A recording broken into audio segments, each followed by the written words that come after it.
This is Andor, the best Star Wars content in 40 years, since the original trilogy, and after watching season 1, I think it might be better than that too, even though there's not a single lightsaber in it. That's impossible! So in this video, I'll show you why Andor is worth your time. I'll discuss how Andor hooks you in the first 3 episodes, the top 3 spoiler-free reasons Andor is worth watching, even if you don't like Star Wars, and shows it reminds me of. If you liked these, I think you'll love Andor. Let's get started. Now I'll be honest, I avoided watching Andor for 3 years, even though so many people told me I should watch it. And that's because when I watched The Mandalorian, the highest rated Star Wars show, I was pretty disappointed. So I figured Andor would be more the same, but I was so wrong. Andor doesn't feel like a disneyplus Star Wars show. It feels like a high-quality HBO show, and this becomes clear as soon as you start episode 1. The show opens with a scene that feels straight out of Blade Runner. Cassian Andor is searching for his sister. He goes to the brothel where she supposedly worked, but she's been gone for months. When he leaves, he's followed by 2 space cops. They pull a gun on him and try to shake him down, but Andor turns the tables on them, and one of them is accidentally killed in the process. And then, Andor shoots the other cop in the face while he begs for his life. So 9 minutes in, you can already tell this isn't your typical Star Wars show. It's a lot darker. Andor escapes to his home planet, Ferrix. Now Andor knows he's in trouble, so he needs to get himself, his mom, and his pet robot off Ferrix to lay low. But to do this, he needs money. Luckily, he has something valuable to sell. A stolen piece of Imperial technology. He goes to his friend Bix to set up a meeting with the mysterious buyer. That buyer is Luthen, played by Stellan Skarsgård. He's one of the best characters in the whole series. More on him later. We also learn Andor isn't your typical good guy protagonist. Clearly, he's not against killing people, but he's also pretty shady. He's always lying, asking people for favors, and he owes money to everyone, even his friends. So he's not very trustworthy. And the guy who trusts him the least is #1 hater, Tim, with 2 M's. Tim is Bix's co-worker and boyfriend. When Tim sees Bix and Andor talking, he thinks Bix is cheating on him. So he rats on Andor by reporting him to the space police, knowing they're looking for him for his 2 murders. At the end of episode 2, Luthen is arriving on Ferrix to buy Andor's stolen tech, but he has no idea there's an ambush waiting for him. Episodes 1 and 2 are slow, but it's all build up for the big payoff in episode 3, which I don't want to spoil. That's when I was hooked. So then I binged the rest of season 1.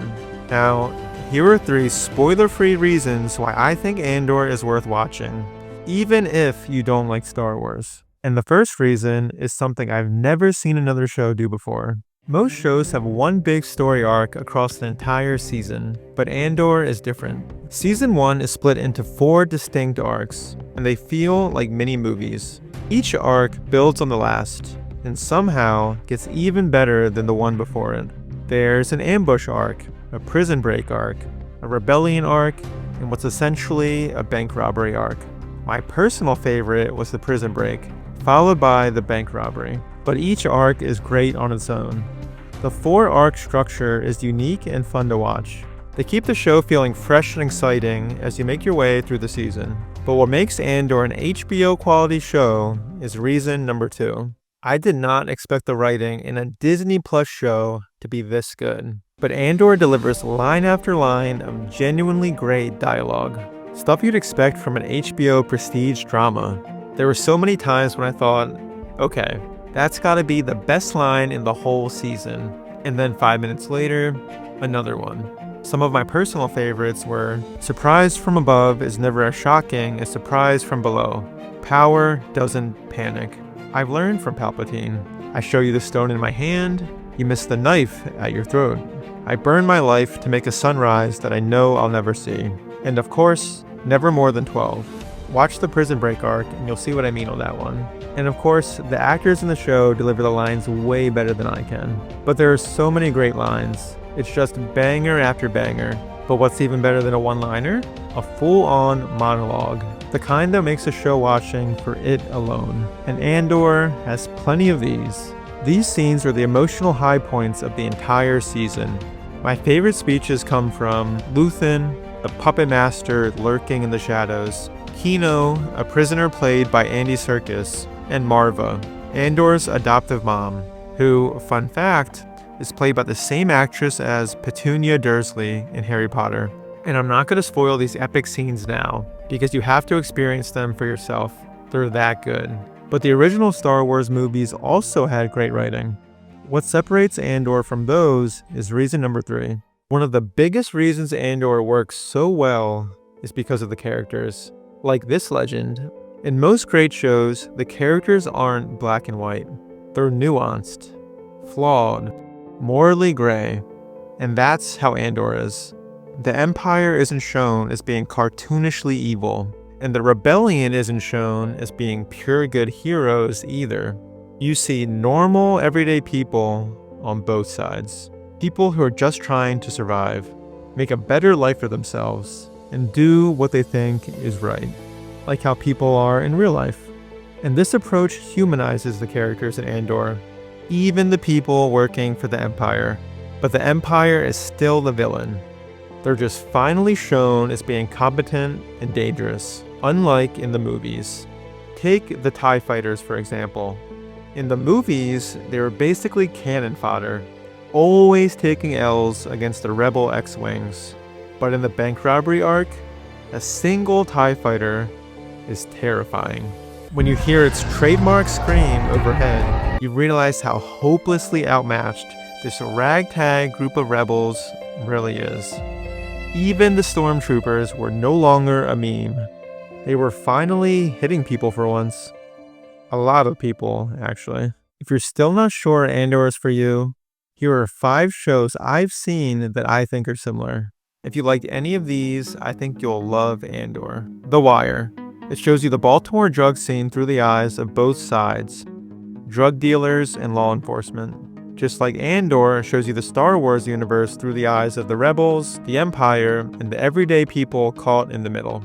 Mr. Robot. A hacker tries to take down a corrupt megacorporation, just like Andor and the Resistance try to take down the evil Empire. Chernobyl.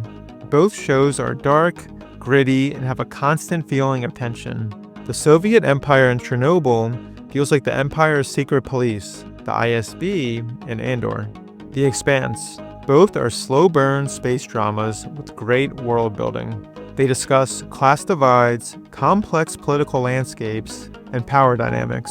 House of Cards. If you like political intrigue, manipulation, and power struggles, you'll love one of Andor's main characters, Mon Mothma. She's a senator in the Empire who's secretly helping the rebellion. To summarize, Andor Season 1 is a slow burn drama that will hook you after the 3rd episode, but you don't have to be a Star Wars fan to enjoy it. It's simply a good TV show with great character development, writing, and a unique 4-arc structure. And it manages to do all of that without a single lightsaber in sight. That's why, to me, Andor is the best Star Wars content since the original trilogy, and it's not even close. But here's the ironic part. If you look at the Nielsen viewing data and adjust for runtime, Andor Season 1 was the 2nd least watched Star Wars show on disneyplus in America. Only The Acolyte ranked lower, but that got terrible reviews. Regardless, I can't wait to watch Season 2, and hopefully Star Wars fans don't have to wait another 40 years for something this good.